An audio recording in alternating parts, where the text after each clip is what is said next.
Hey everybody, that Montana guy, bringing you another video, and today we're going to talk about an in-depth informational video about Northwest Foraging, whether this is for you or not.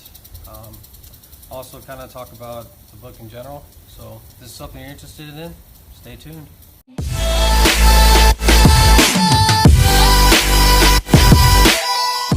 Alright, so again, we're talking about Northwest Foraging by Doug Benoliel.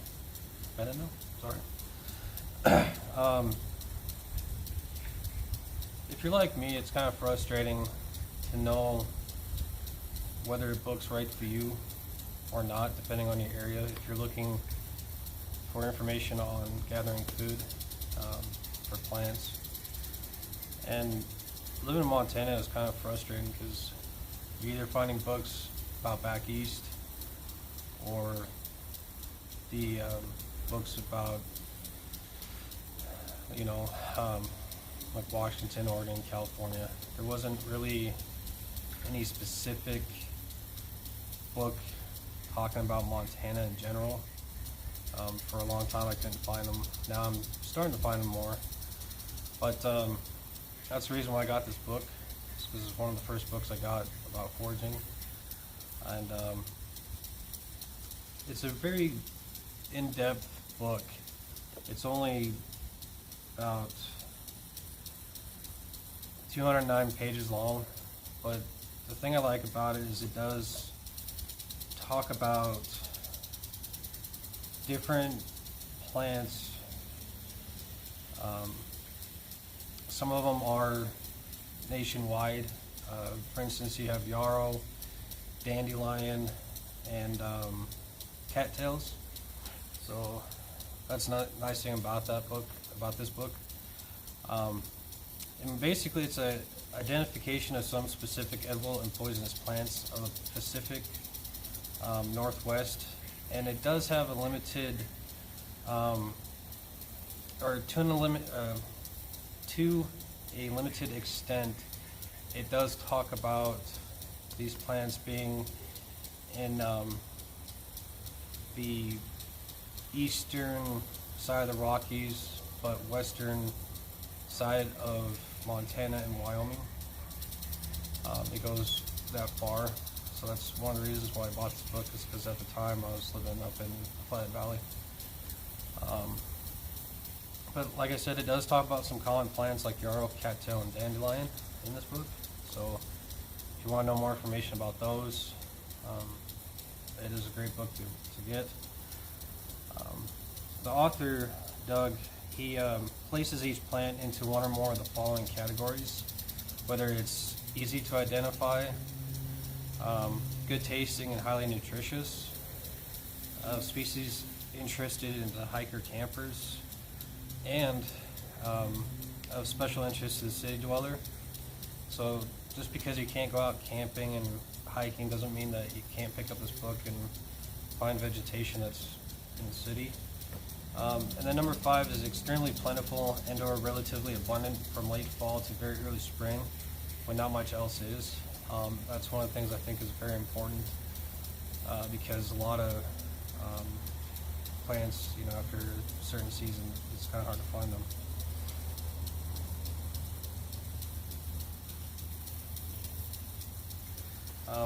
The book also describes each edible plant in terms of form, leaves, flower, fruit, habitat and range, and edibility.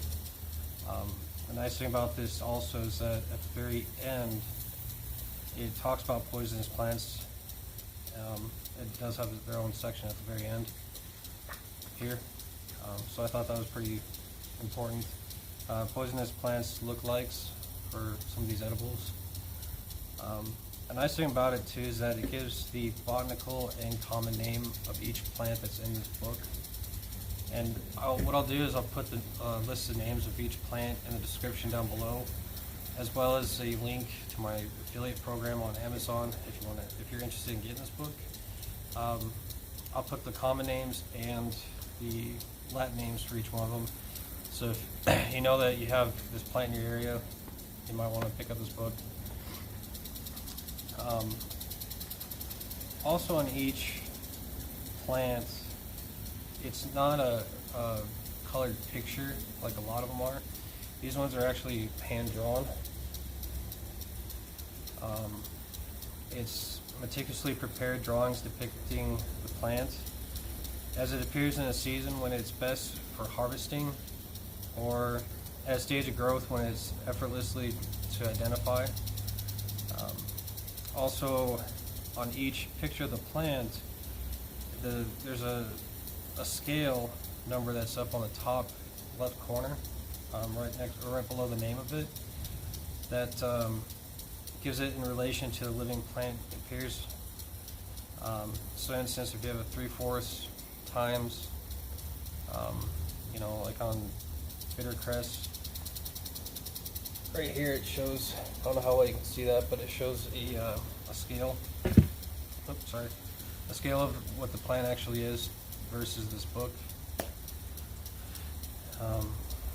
Another good thing is some of these edible plants do have recipes, such as the chickweed soup and curly duck soup, which I think is a nice addition. A lot of foraging books, they don't really give you recipes, they just kind of tell you about the plant and then go on to the next plant.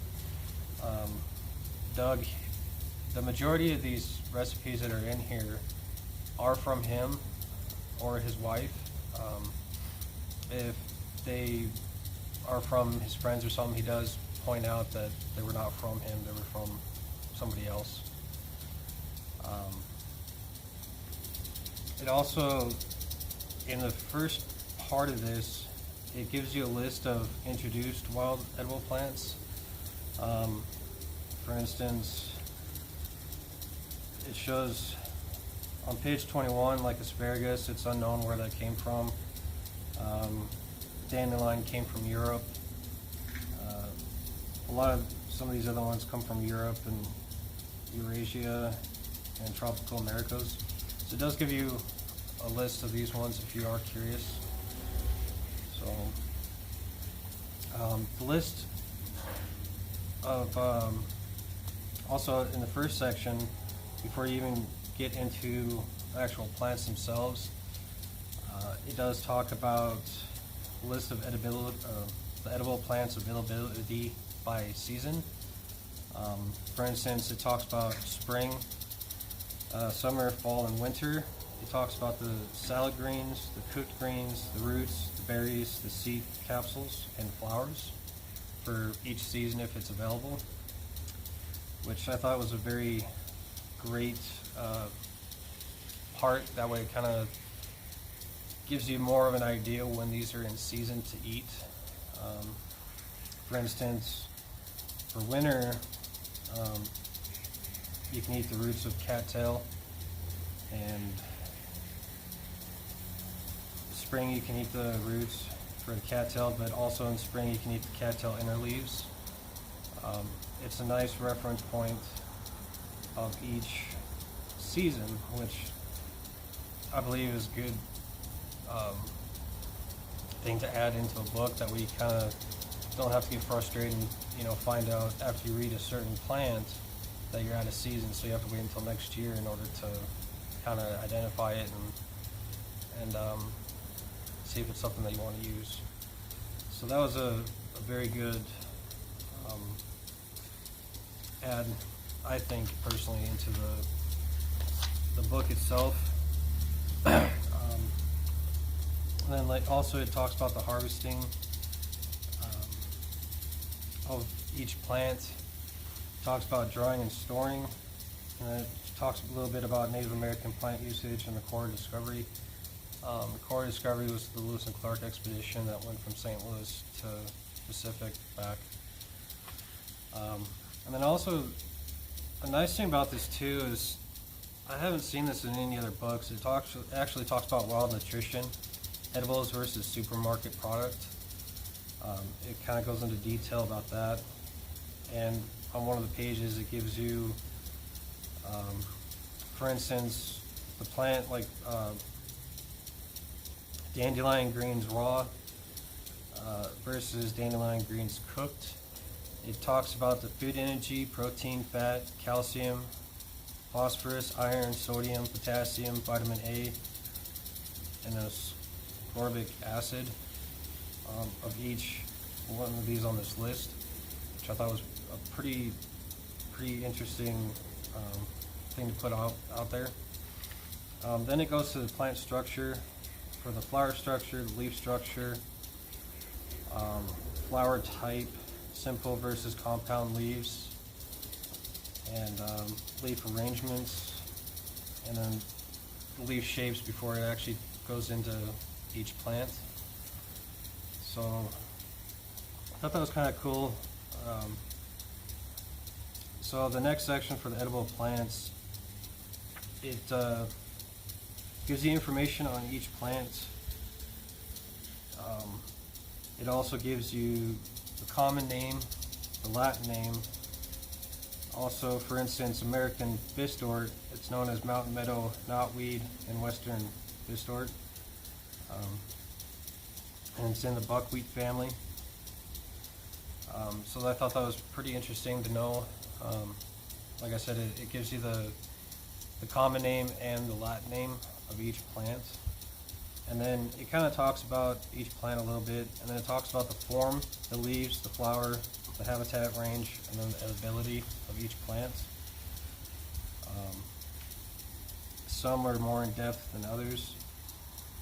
And then, for instance, the Blackberry, it gives you two different recipes at the end of it. For instance, Blackberry apple jam, and then Dave's dessert, made by a gentleman named Dave Jansen. So I thought that was pretty interesting. It doesn't just tell you specifically about the plant and then goes on to the other one. It gives you recipes, and which works really nice. And then it kind of gives you information with Lewis and Clark. For instance, on the Camas, it talks about the core of discovery, about Captain Lewis writing about the Nez Perce preparing the harvest bulbs of Camas. And it gives you kind of the history of each one of them, or not each one, but some of them also, if it relates to Lewis and Clark. Which, you know, I think it's really nice to know about. And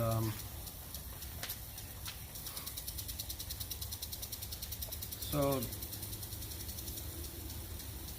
the Latin name meaning, for instance, mustard. When I was talking about the Latin names, the nice thing about it too is it talks about. Let me get to the picture or the thing here. Okay, hold on. For instance, the Latin name for field mustard is brassica is the Latin name for cabbage, and rapa means turnip or turnip-like. And the nice thing about each one of these two is it kind of, the first paragraph mostly talks about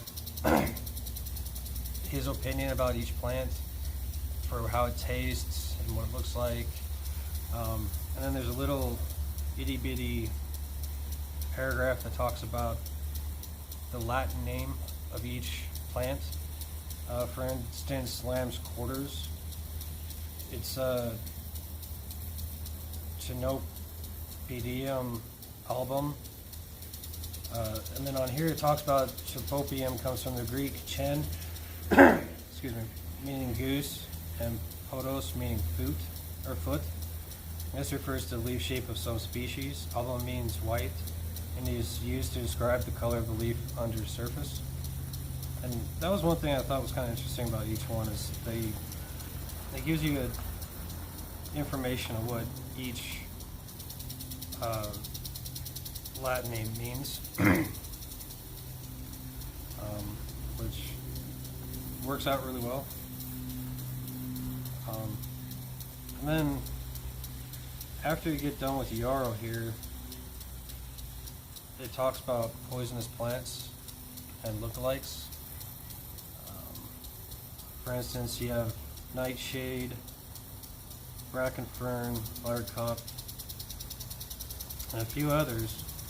And it talks about each one and what they look like.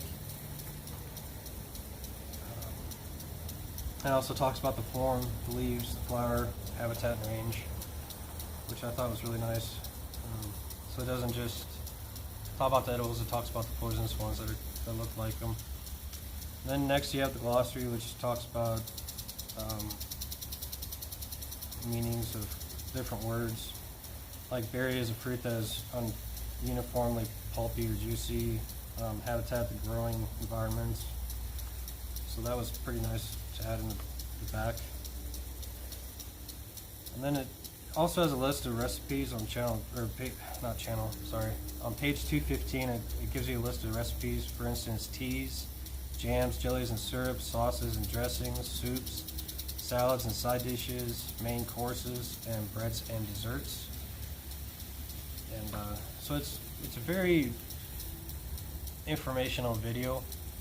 So with that said, let's kind of talk about who this book is for and who it's not for. Of course, it's for people in the Northwest region, including the western regions of Montana and Wyoming, and people involved with the recipes for the plants. If you want to know a new recipe of a plant that you have in your area, this might have it. And I'll put a list in the description down below of which each plant actually has a recipe for. That way it makes it a little bit easier for you. And if you're interested in buying this book, it's also good for survivalists and preppers of the Northwest. It's also good for people wanting to eat healthier. It's also good for hikers and campers, plant enthusiasts, and also city dwellers. The reason why I say that is because some of these plants you can just find out, next to the road or actually in your yard, like dandelions. The people that this is not really for would be people outside the Northwest region. But like I did say, it does have like dandelion, cattail, and yarrow. And it does describe them, but there are other books out there that might be about your area that might have these in them anyways. So it might not be for you if you're wanting more of a specific area, like this book talks about. Another person that this wouldn't be for would be also people that are wanting colored photos of the plants, because like I said, these don't give colored pictures. They're actual drawings that were they're illustrations by Mark Orson, and Mark Orson and Doug, they meticulously had these done so they're actually to scale of what the plant actually is. So it's not like somebody just took a random drawing and scribbled in a few lines and called it good. They wanted to make sure that it was there was a scale to show from what the picture looks like in the photo versus what it looks like in the wild. For instance, if it's 1 times, then that means it's actually the length of the plant is actually the size that's in this book. So if you're looking for pictured photos, this probably wouldn't be the book for you. I mean, it would be a good book to add to your collection if you're in the Northwest region. If you're down south or in the eastern region, it probably wouldn't be one for you. Again, it's probably not for city dwellers or hiker campers that are outside of this region, because it is pretty region specific. And another group of people that this would not be for would probably be from people that are outside of the United States, Mexico, Canada. Well, Canada, they might have some of these, depending on if it's over by Washington or not. But other than that, I don't think it'd really be a good choice to use if you're from somewhere else. But overall, I'm very pleased with this book.